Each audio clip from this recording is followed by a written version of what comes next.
Hello, everybody. Welcome back to the Fully Human podcast, where we are having real conversations about the messy, meaningful work of being human. I'm super excited about today's topic. We're talking about yoga. So, teaching yoga, going to yoga classes, the practice of yoga. Um, and it's just been a really powerful and potent part of my story. So, I'm really excited to share. I'm super excited to hear what Britt has to say. You've been a yoga teacher a lot longer than I have. So, I'm excited to get your perspective. So, let's just dive right in. So, Britt, tell me a little bit about, like your story with yoga, your journey. When did it start? When did you start teaching? Jump into that. Yeah, I can't believe I've been teaching for over a decade. That just blows my mind. Wild, wild. I started doing yoga when I was actually really young. My mom introduced me to it through like VCR, like thingamajig. I don't even know what that's called anymore. Oh Tape? my God. We have a moment for VCR players. All my millennials out there represent. Yeah, so we had this, like, cassette that we would do on the TV, and my mom and my sister and I would all do yoga.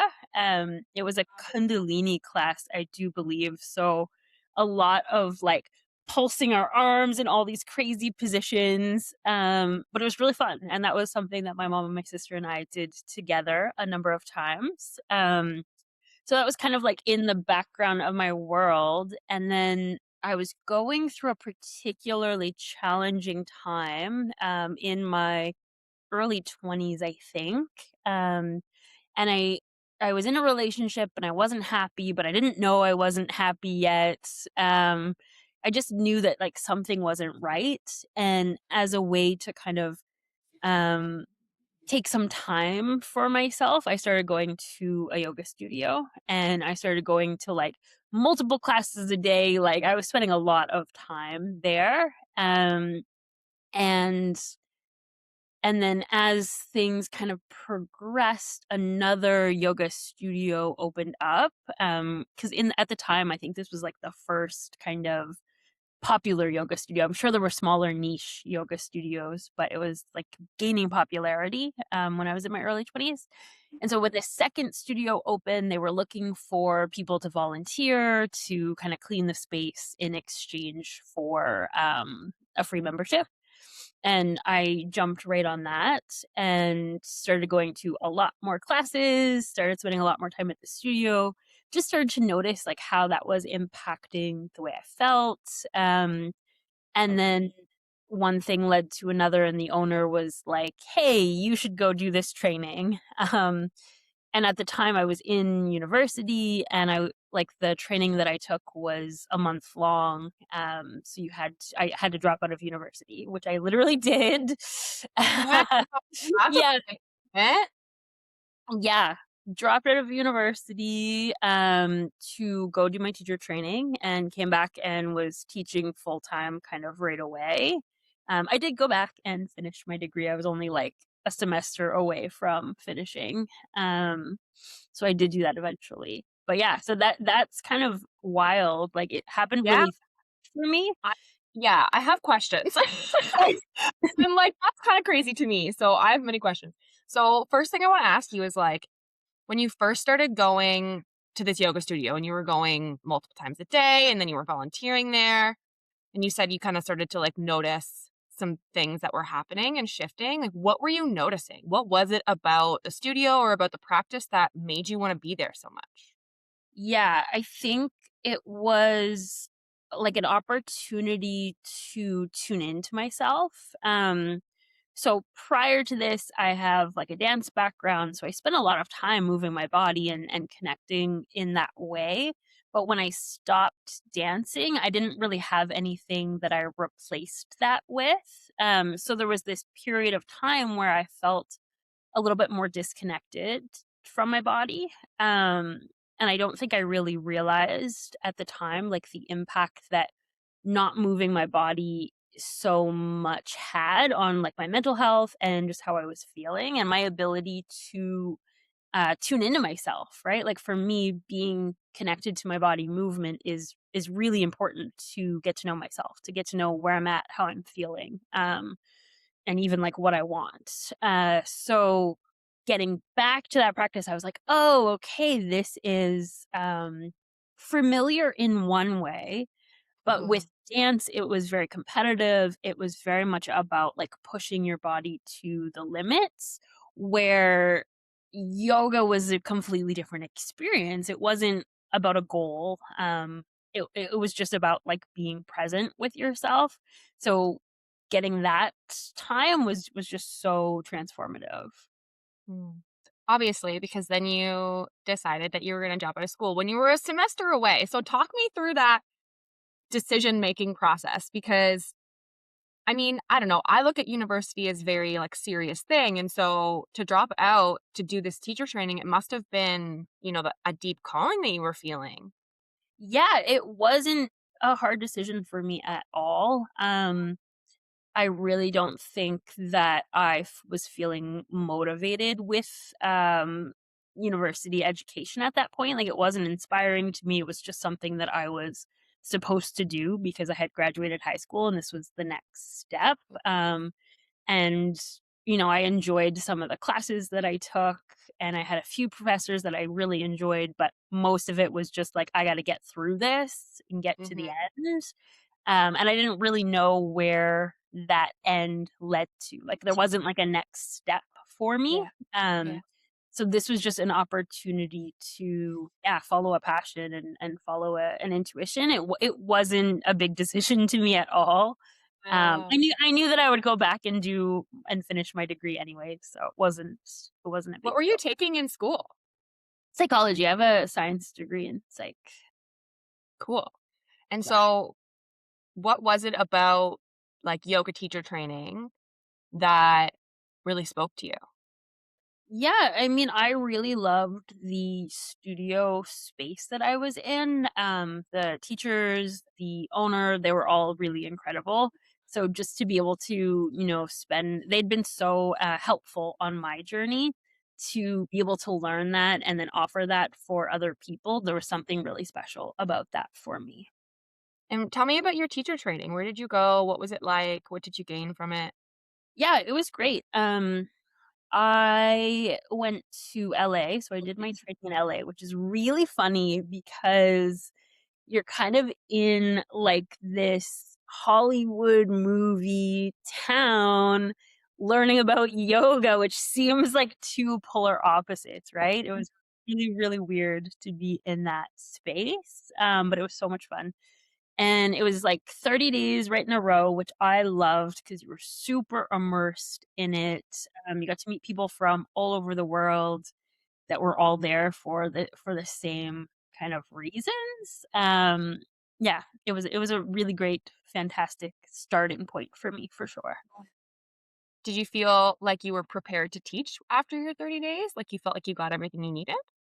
Um, yes and no. What was really beautiful about the studio that I was working at, or that I was going to be working at, was that there was a ton of mentorship after the training. And even the training that I did do, you had mentorship for the year after your 30 days of like in-depth training. So I wasn't really alone. And I went like I basically when I got back, I went right into teaching and there was a ton of feedback in those beginning days. There was a ton of instructors coming to my classes offering feedback.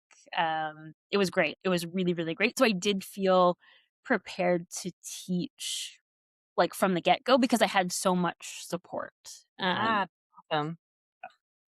Okay. So you started teaching, Yeah. and how long did you teach for? Oh, a long time. I taught full time for like 6 or 7 years, I think. Wow. Yeah. So Yeah, why'd yeah, you yeah. stop?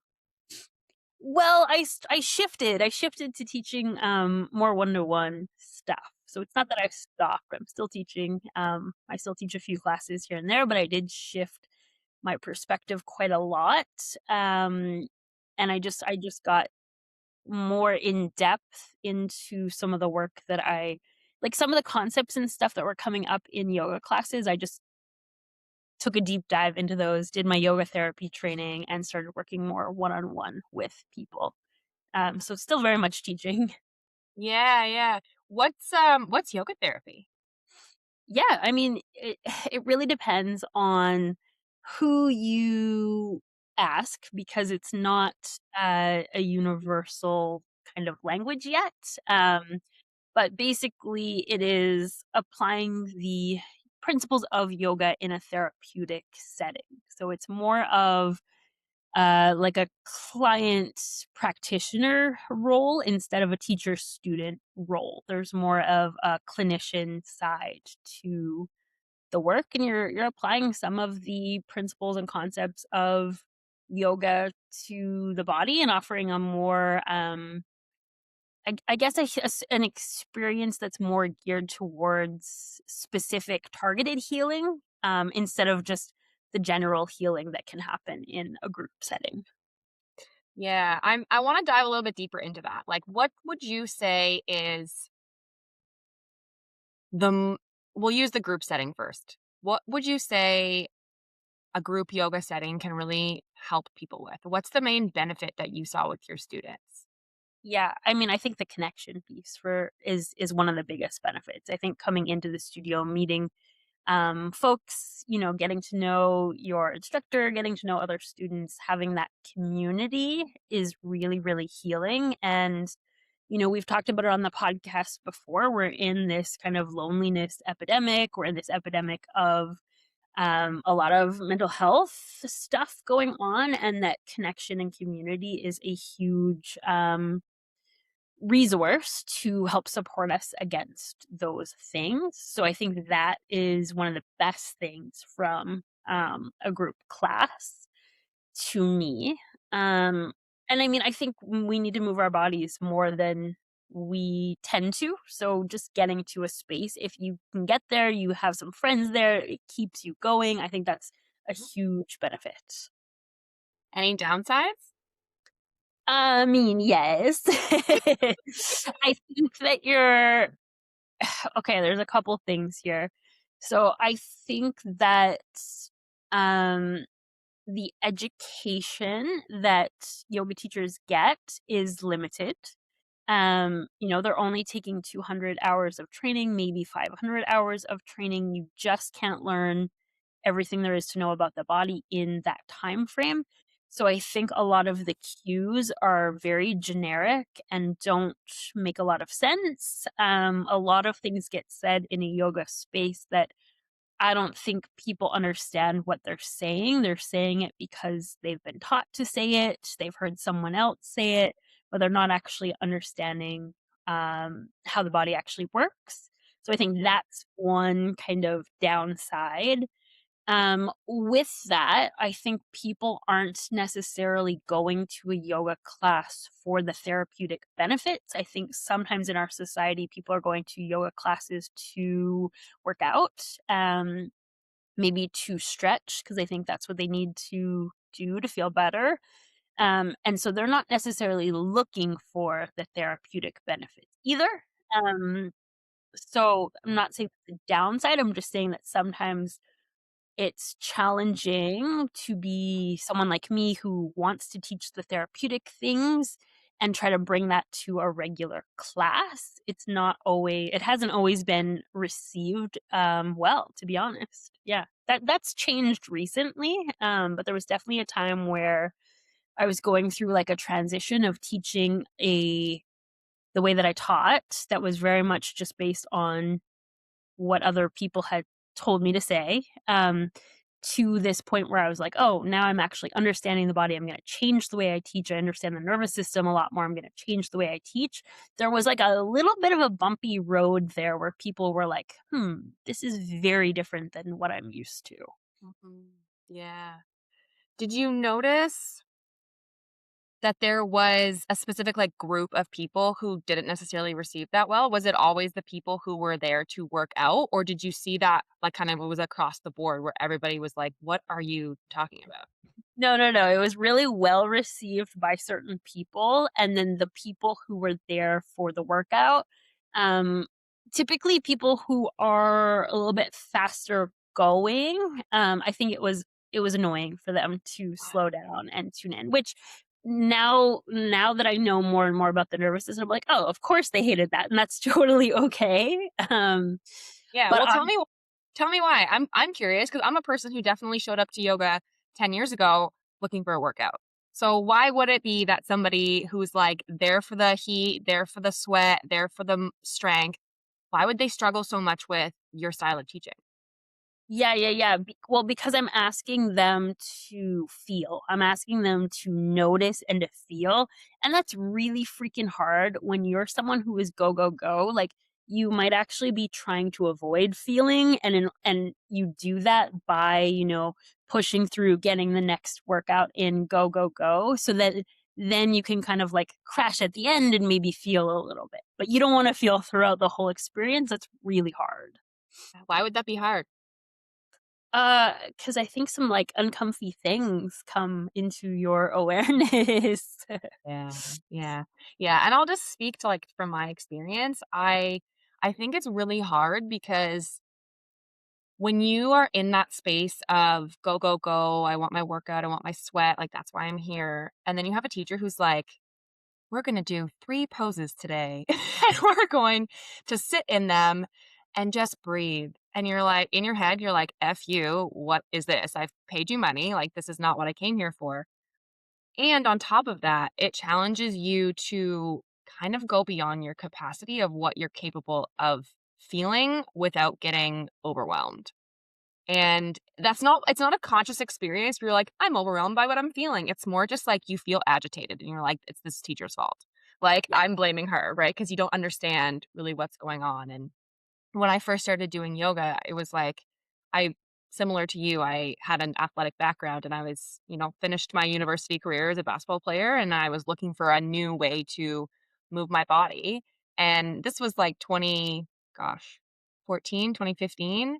So like hot yoga was like fresh off the press. There were like 3 hot yoga studios in town that were new and I was like, "Ooh, let's try hot yoga." And I went there for the workout. I went there to, like, challenge myself, to push my body and see, like, you know, what I could do. And I think I went, like, I don't know, with my friends sometimes. I kinda, like, went every now and then. And then I just, like, got bored of it. And I was like, this isn't I wasn't honestly, it wasn't enough of a challenge because I was so used to, like, such an intense workout. So I stopped going to yoga for, like, years. It just, like, didn't become a part of my life.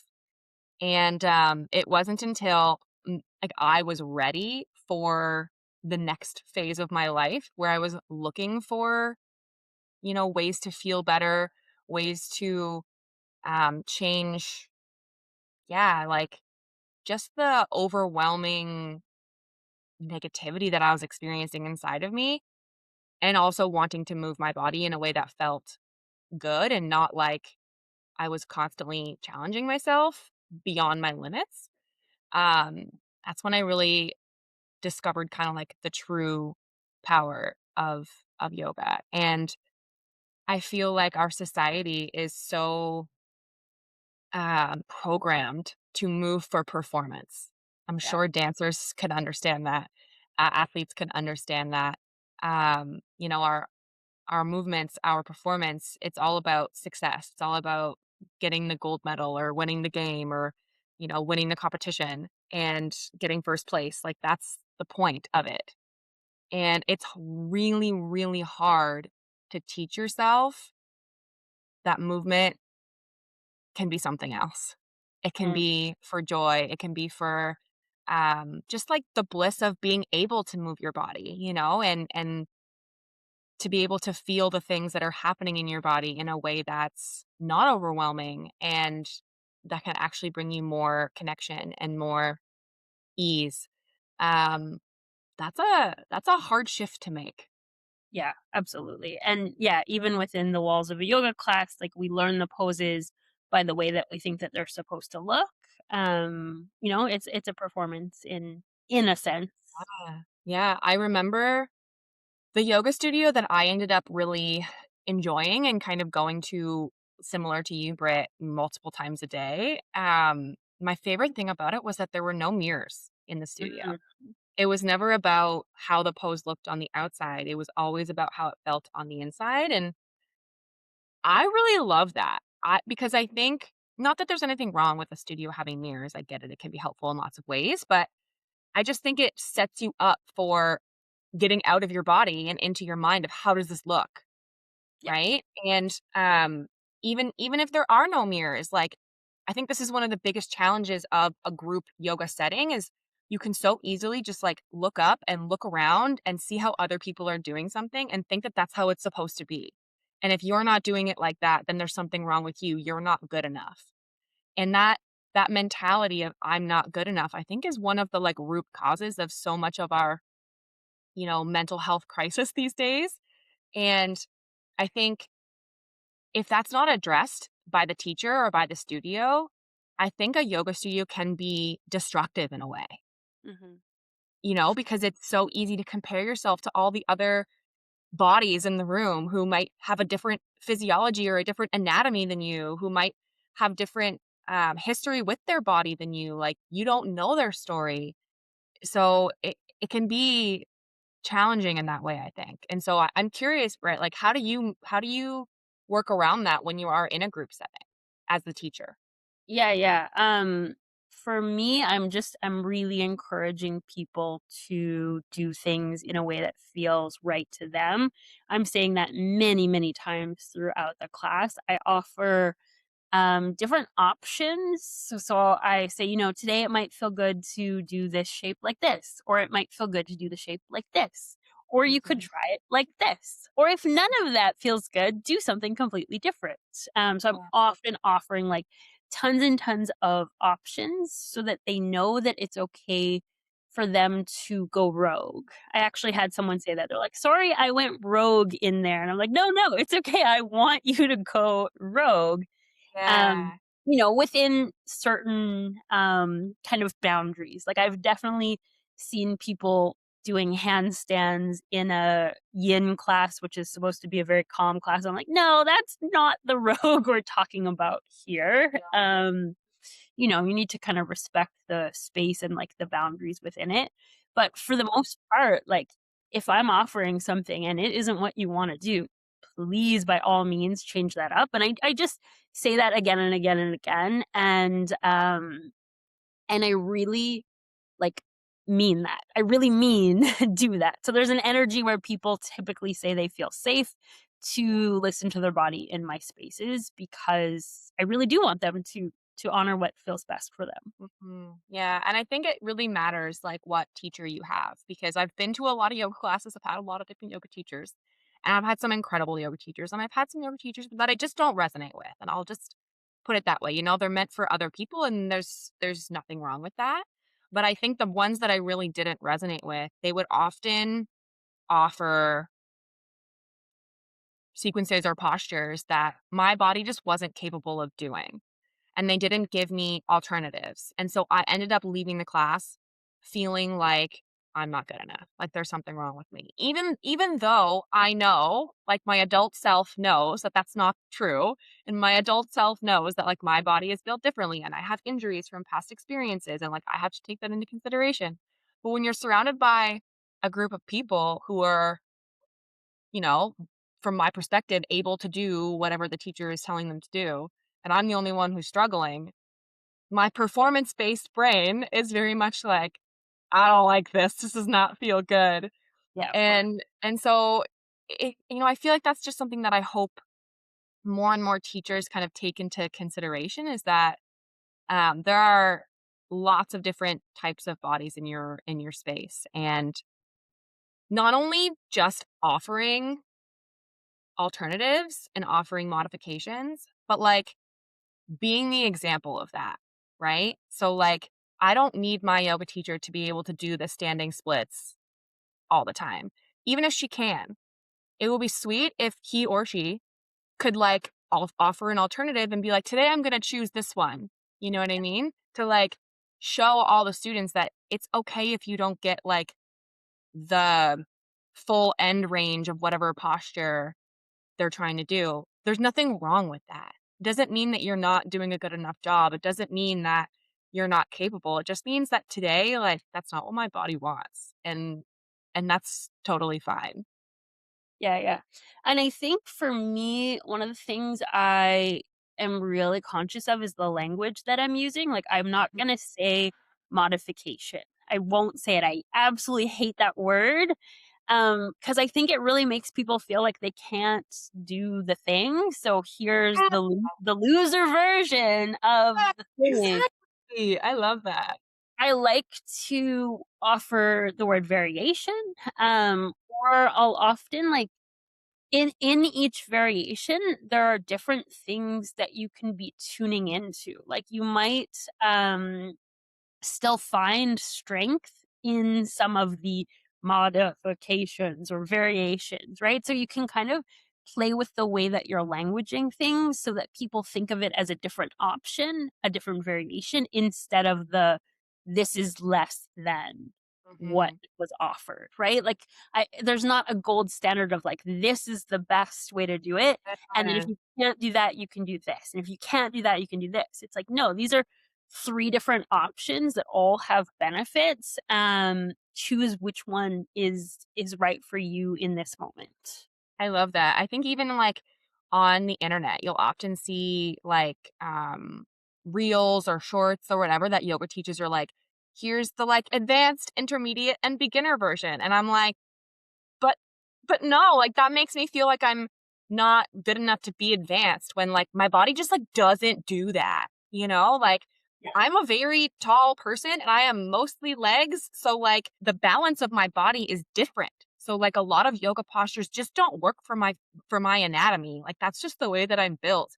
And most yogis are, like, even the, like, ancient yogis, they were smaller, they were more naturally flexible, like, that's just the way that those bodies from that part of the world are built, not our Western bodies that are different, right? So it's like we have to take that into consideration that it's not because you're not good enough, it's just that you're built different, and I feel like that's one of the, like, biggest misconceptions in yoga is that if you're not able to, like, do the splits or, like, do a handstand or, like, do these crazy, leg above your head poses that you're not a good enough yoga teacher or yoga student or whatever, that you're not advanced enough. And I don't think that that's how I see what I would call advanced yoga. To Yeah. me, and let me know what you think about this. To me, advanced yoga is like being able to breathe under pressure, right? If you're able to maintain a regular breathing pattern while you're doing something difficult, like that's one of the benefits of long-term yoga practice, I think.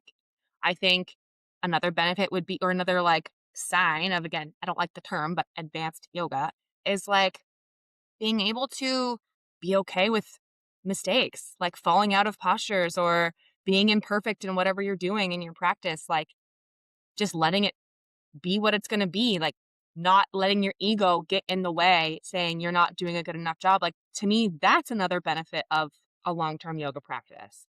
Yeah, 100%. I think, like, the ability to be more present with just whatever Yeah. like, really comes from a long-term yoga practice. Yeah. Yeah, yeah, and that's, like, so beneficial in life.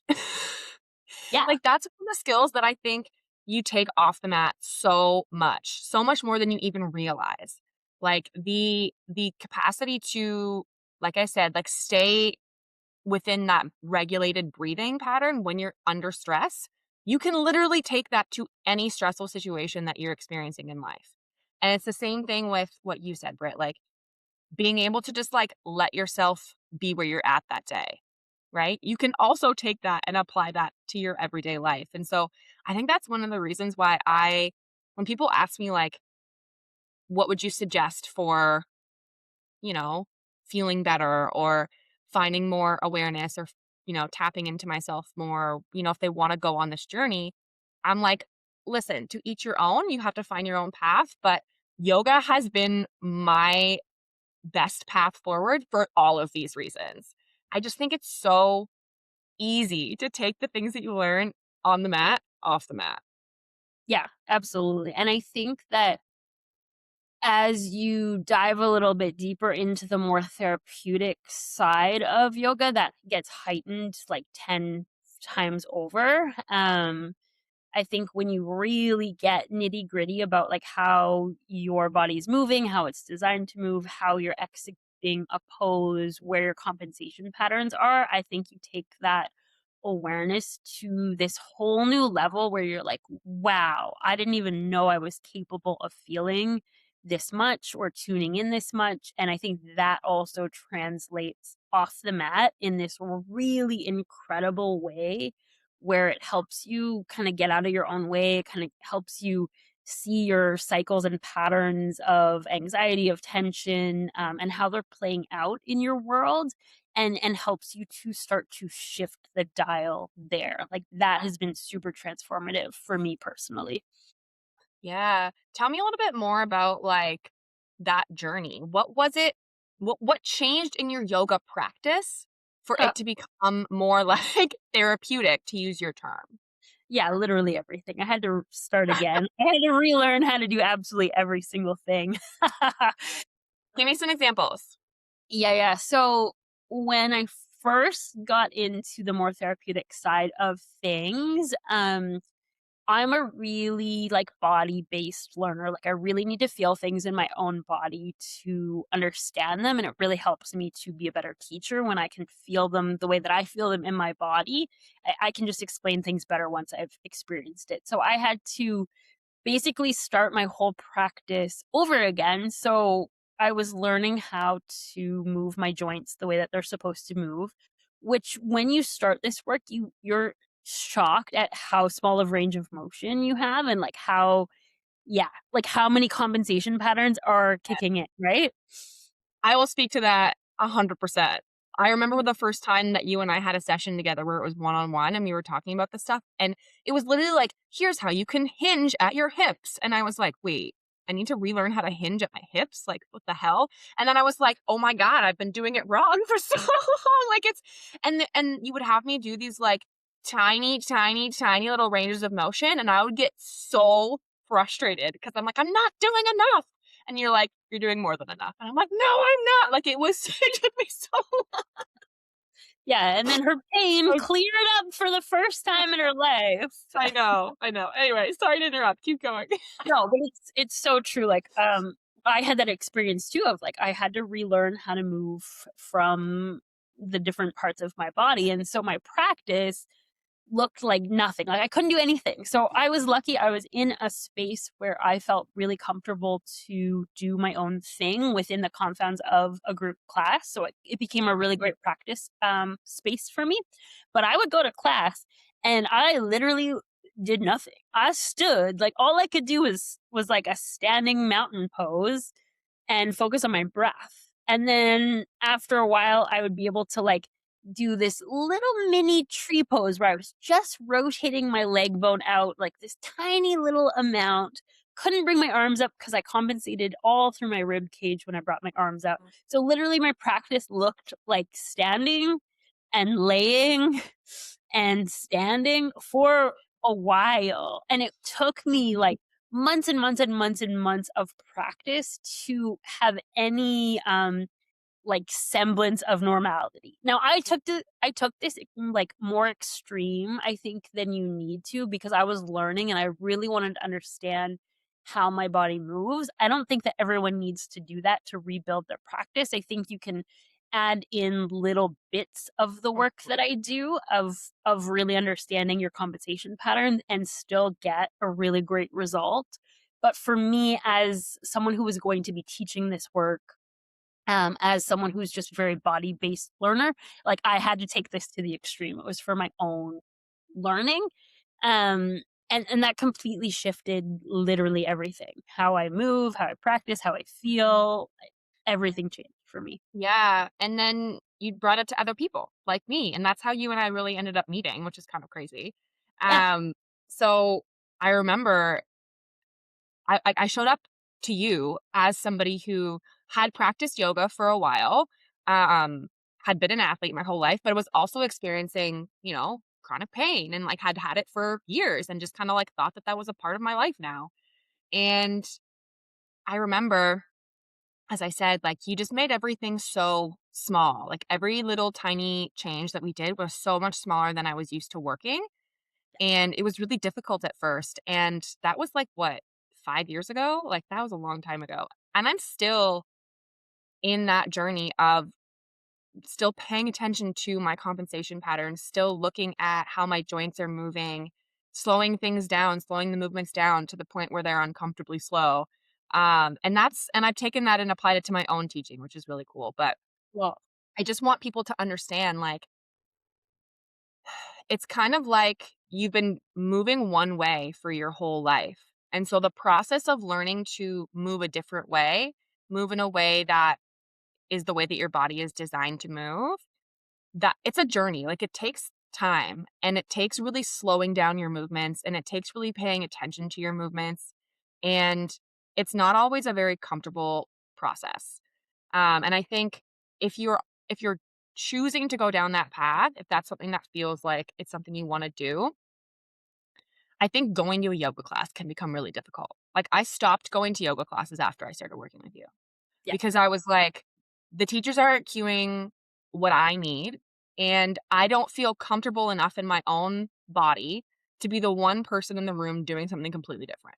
Like, yeah, that just I didn't have the confidence, I didn't have the self-esteem to be able to be like, "I don't mind being the weirdo in the corner," like, it was just too hard for me. So I stopped going to classes, and I mostly just, like, did stuff at home.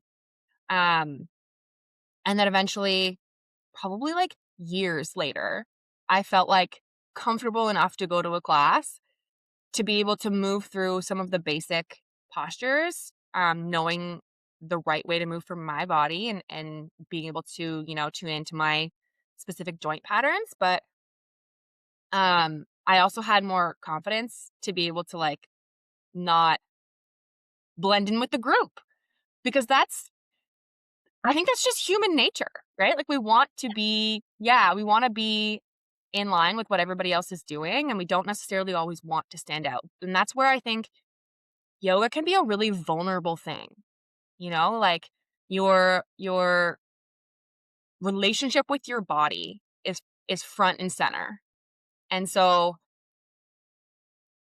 I think that's one of the ways that teaching in a class setting, once again, can be a little bit more, negative than positive, a little bit more destructive than beneficial in some ways if you're going through that. I don't know. What do yeah. you think? Yeah, I mean, it depends, I think, on the person. Like, it can be a place to really reconnect with yourself. Like, that was the experience I had when I was kind of done dancing and looking for something new, going through that hard time. Like, I really found a space to connect with myself, so that was really beautiful. But I think it could also go the other way where it could be, yeah, a negative experience where you're kinda comparing yourself and nitpicking at your body and different things like that. Yeah. Yeah, I agree. I think when I first started going back to yoga after, um, I had kinda, like, gone on my own self-discovery journey and realized that I wanted a different kind of yoga. I didn't wanna have yoga for performance anymore, and I found this studio, like, I had the same experience where it was so healing for me to find a group of people who were safe to be around, to where it was safe to explore this side of me, to tune into my body and really tap into my more spiritual side as well. That was, like, truly, truly transformative, and it's one of the things that really fuels me to be a yoga teacher because to be able to give that experience to other people would just, light me up.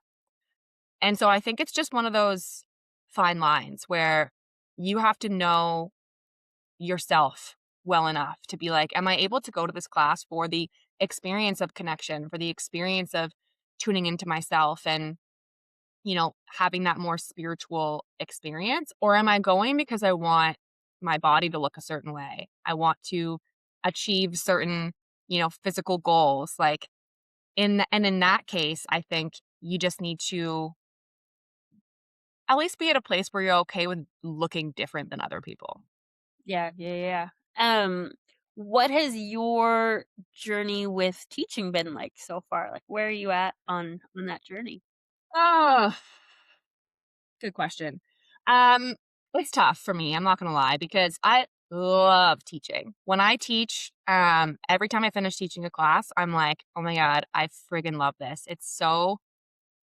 It's just, like, the best way for me to combine all of my favorite things, like connection, but also, like, my neuroscience background and, like, my love of, like, how cool and interesting the human body is, and also, like, my spiritual nature, our spiritual nature.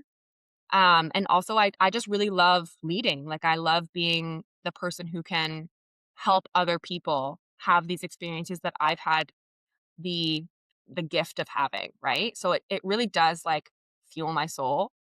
But I also, because I was an athlete for so long and I was so performative based, um, I struggle with feeling like I'm good enough to be a yoga teacher because my body doesn't do a lot of the things that a lot of other yoga teachers can do, right? Like I I have had lots of injuries and I have had chronic pain and I have had like to struggle with my relationship with my body. And so my body doesn't look like everybody else's and it doesn't do what the traditional yoga teacher can do.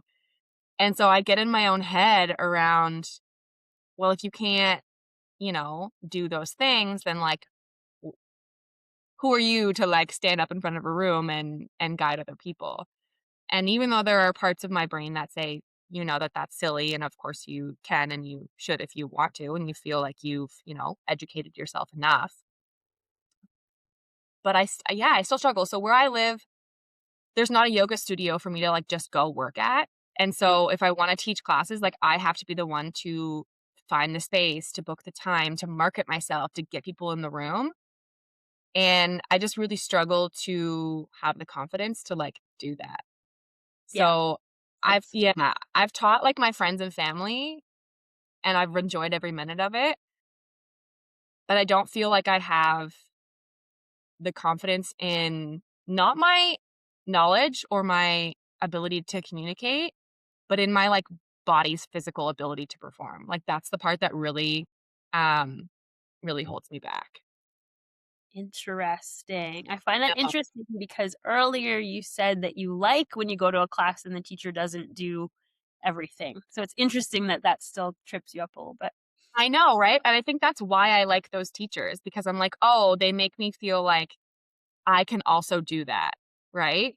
But I've just like, I don't know, I've not found a lot of those teachers, and I think it's hard too because I follow a lot of teachers online, like, I do a lot of yoga in my own space Yeah. because it prevents me from comparing myself to other people, um, and so I prefer that, but even the teachers online, like, they're all can do the splits and, like, do their handstands and, like, do all these they're super flexible and super, mobile and can do all the things, and I don't know, I just feel like there's not as many teachers out there representing the fact that yoga is for everybody, that yoga is not about how the postures look and how the postures how advanced they are or how crazy they are, intense they are, or flexible they are. Yoga is really about, at least from my perspective, tuning into yourself and allowing your body to get to a place where you can connect to what I'll call our spiritual nature. And that can be done through your own connection with yourself or to your connection to something greater than yourself or to each other, right? Like if you're in a group setting. So to me, that's what yoga is about. But because there's so much stigma or stereotype around the yoga body, I really struggle to like be the be the one in the front of the room guiding when I don't feel like I fit the mold. Hmm. Hmm. Interesting. I know, I know. I know I need to, like, be the example, right? Like, I know I need to be the one who's like, it's okay to call yourself a yoga teacher even if you can't do the splits or whatever. Well, I think you also need to clean up your feed of who you're looking at because there are tons of examples of teachers that are teaching from a really integral embodied place that can't do shape. So it might just be that you're not seeing them and that you need to kind of get a few new examples of teachers in your Yeah. world. Yeah. And it's so funny, right? Because that's how the algorithm works, which is Yeah, wild. And like I don't maybe you're probably right. I just like don't even know that they exist because I'm caught up in this loop of seeing and like stopping my scrolling to look at the people who are doing the crazy shapes because I'm like, damn, like that's wild. I wish that I could do that in the back of my head. yeah. So Those ones get, like, a ton of views for whatever reason because we yeah. are and we're like, "Wow, that's amazing," and it's aesthetic, and maybe I wanna do that. Um, but as someone who teaches yoga, like, those to me are the least interesting, and, Yeah. um, they're often, like, riddled with, anatomical and biomechanical cues that are just completely incorrect. Mhm. So I'm like, those are the ones that I skip by as quick as possible. I'm like, "Do not show me this shit." Not that there's anything wrong with wanting to do those shapes, like, I've certainly played around with some of the hard postures, it's fun, it's absolutely so fun, but to me, that's not what I care about with a yoga practice. It's like, those Yeah. are fun, they're like cherries on top, but I want, my practice for me is really about connecting to myself. It's about Mhm. longevity, about being able to move my body for as long as possible in a way that feels good. Um, Yeah. I just don't find when I end up on those pages, right? Mhm.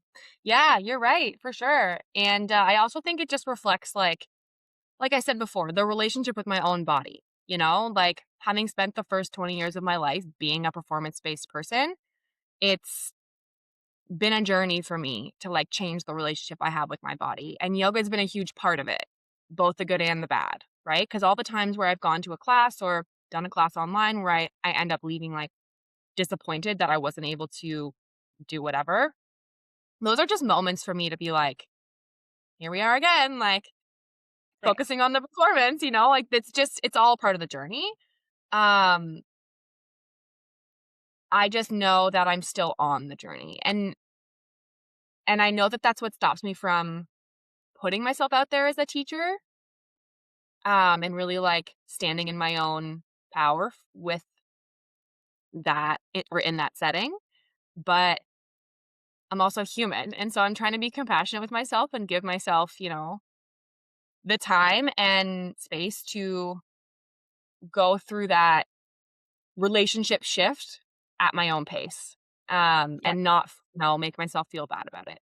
So I still like I said, like I teach my friends and family and I love it. Um, but this is also a good reminder that, I gotta get out of my comfort zone and just go for it. Yeah, I mean, I think that especially when you're new to something, like, the more you get the practice in, the more you're gonna be like, "Oh, okay, um this is getting easier and easier to push myself out of my comfort zone." Like, it's just a muscle that needs to be practiced. Um, and, like, I think it's a really good sign of someone that I would want teaching me is someone who's able to self-reflect and, think about where they're at and what's holding them back. I think that's really important because if you just, like, took your teacher training and then you're like, "All right, I'm super ready, let me go," like, I might question that a little. I know, I agree, and I don't mean what I'm about to say with any shade or any negativity, but I think that unfortunately there are a lot of teachers who are young and do their yoga teacher training, and they kinda just, like, don't really stop to question anything. They just do what they're told, and they kind of repeat what they've been taught, and they don't, do the self-reflection, and they don't challenge what they've been taught, and they don't, look at how what they have learned applies to all these different types of bodies and different types of people, and so it can be a little bit it makes me a little bit, like, worrisome for especially for the new people who show up to a yoga class for the first time, who really want to, like, learn about this modality, and they kinda get, like, a, again, subpar experience, but I don't mean that with any, like, "You guys suck." It's just it's part of the journey, right? Yeah, I mean, it's part of there's a few things here is, like, there are a lot of teacher trainings that are just absolutely shitty and they shouldn't exist. There's a lot of people who want to learn something in a short amount of time and think that because they've done a training that that qualifies them when it really doesn't. Um, and there's also, like, this side where, like, it's not possible to have all the tools you need in 200 or 500 hours, right? Like, I didn't really feel qualified to teach until much later in my journey, even though I was teaching. Yeah. What I think is really important is having, mentorship. Like, that was one of the things I was so grateful for in my journey. Like, even though I didn't necessarily feel qualified right off the get-go, I had mentorship. I had people who were more experienced than me giving me feedback. There was a dialogue when I got stuck. Like, I had that mentorship in kind of the same way that, like, when you start out as a counselor, like, you work with a supervisor. You're not just like you're Yeah. probably feeling qualified, but you're working in this kind of mentorship way. Mhm. Mhm. Um, which I think is really important because it's like you Yeah. have to get the experience, you have to get the reps in to Mhm. start to feel qualified. So if you don't practice because you're not feeling qualified, you're doing yourself a disservice. But if you just jump in and you don't have any kind of feedback or support or mentorship going on, then you're also kind of perhaps doing yourself a disservice by, not really understanding the craft as deeply as you could. It's kind of like a yeah, a bit more complex. Yeah, I agree completely actually, because it's and the counseling analogy is the perfect analogy, right? Where you don't it's same with any, profession. You don't send doctors or physiotherapists out right from school into the world. You give them, that clinical practice where you get that supervision, and yoga offers that if you're working in a studio, but if you're not like me, like that's not an option. I think that's one of the things that holds me back because I want that and I want the feedback and I want to grow and to like and I know that I'm going to learn and the best by practicing and being in that position and really like learning as I go. And that's just not really available for me at the moment. So, I think that's another reason why I haven't really like put myself out there to teach. I know.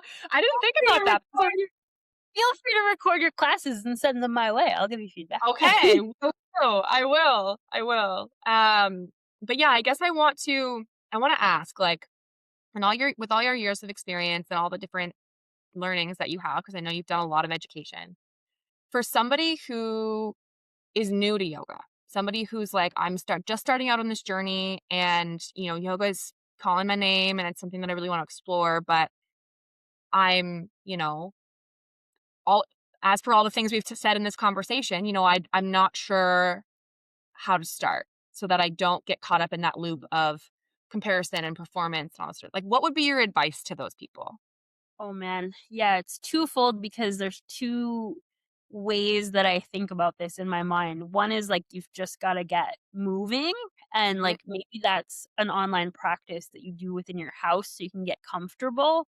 Yeah. Um, and at the same time, I personally want people to have better education than what happens online or what happens in group classes. So, like, starting with a private, working one to one with someone, or finding someone who's really educated in the body. There are like now things have progressed. There are so many better educated teachers than there were when I started. So there's a lot more awareness, a lot better education. It's not as challenging to find a studio or a teacher who does have a good background in understanding the body, the mind, the Mhm. nervous system. So finding someone like that that you can work with is going to be so beneficial to that practice as well. Yeah. I feel like my advice would be and this comes from something that you teach me, um, ask yourself before your class, before your practice, how you're feeling, and then ask yourself again at the end. Mm. And you know what I mean? If you're walking away from the class feeling like disappointed in yourself or feeling like, oh, that was a good workout, but like, that was it. just ask yourself, is that what I'm looking for from this experience? And follow that, right? Like if you're leaving the class, you're leaving a studio, you're leaving the online whatever, and you're feeling empowered and you feel like your body is moving with ease and it's doing, the things that it wants to do and it feels good, do more of that, you know? I think that would be my best advice. Yeah, I love that, and I think that's such a great question. I ask that a lot, and I have people ask that themselves that a lot, like, "Is this a feeling I want more of? Yes, continue. No? Okay, let's figure it out," right? Exactly. Yeah. Um, yeah, I feel like that sums up kind of everything that I wanted to bring up about this topic. I'm super passionate about it, and I feel like I could talk especially more about like the spiritual nature of yoga. I think discovering the spiritual side and just like the ancient wisdom that has been passed down for millennia. Like yoga has been around for like 5,000 years or something like that. So there's a reason why this practice has continued to be prevalent in humanity. Like there's a reason, and I think there's a lot of wisdom that kind of gets lost a little bit in our Western interpretation of it. But I think that might be a conversation for a different day. It's quite convoluted. But is there anything else about teaching yoga or the practice of yoga that you really wanted to mention today? I mean, I'm really glad that you brought up that second point, and I think we need to do a part 2 of this. This is also something that I could talk about all day, like, there's so much nuance here in terms of teaching, growing, practicing, like, there's just so much to talk about, so I think for today, this is a great starting point and that we should kind of continue this conversation in a second part. Yeah, awesome. Okay, before we sign off, everybody, we're gonna do our a little final what brings you joy, which is my favorite part of our podcast, I'm not gonna lie. Yay. So Um, yeah, what little thing is bringing you joy today, Britt? oh my gosh, just being healthy again. I was just sick, like, you can probably hear it in my voice a little bit. I was sick for 5 or 6 full days, like, the Oh, sick where you just can't do anything, you know what I mean? Like, I tried to do some work and, like, anything that I tried to do, I messed up, and, like, it was just so I just had to be sick, and I was so frustrated because I just got back from my trip, and I was excited to kinda get back into routine, and then so just being healthy again, just feeling, like, good. I taught my first class in a week today, and I was like, "Oh, it was so nice to just feel good." Yeah. yeah. Honestly, there's nothing that makes you value your health more than like an extended sickness. Like it just makes like the ability to get up and like move around and feel energized is like ah! Yeah, yeah, to not feel like I need to blow my nose every 3 seconds alone Yeah. is like, I am so grateful for. Oh So, my gosh. Yes. Amazing. what about you? Awesome. Mine is it's been the last week here where I live has literally not stopped raining. So it's been kind of a bummer because I can't get outside. It's been like downpouring for a whole week. So what I've been trying to focus on is every morning because it's warm enough for me to go outside. I know you guys on the East Coast don't necessarily have that option, but I go outside in the morning, right when I wake up, and I just like sit under my little stoop and I just like listen to the sound of the rain in the trees and on the ocean. And I'm right on the ocean, so I can kind of like hear the birds and like just the rainforest. And that's been bringing me a lot of joy. I've been trying to just focus on, okay, yes, it's going to rain all day, but at least I get to sit here and listen to like this peaceful moment every morning and really just like taking that time to be grateful for the fact that I get to live in such a beautiful place, even when it's raining for 7 days straight. So that's my little slice of joy for the day. Thanks everybody for listening today. We love having you all here and being a part of our little community. So thank you so much for listening, and we'll see you guys next time. See you next time.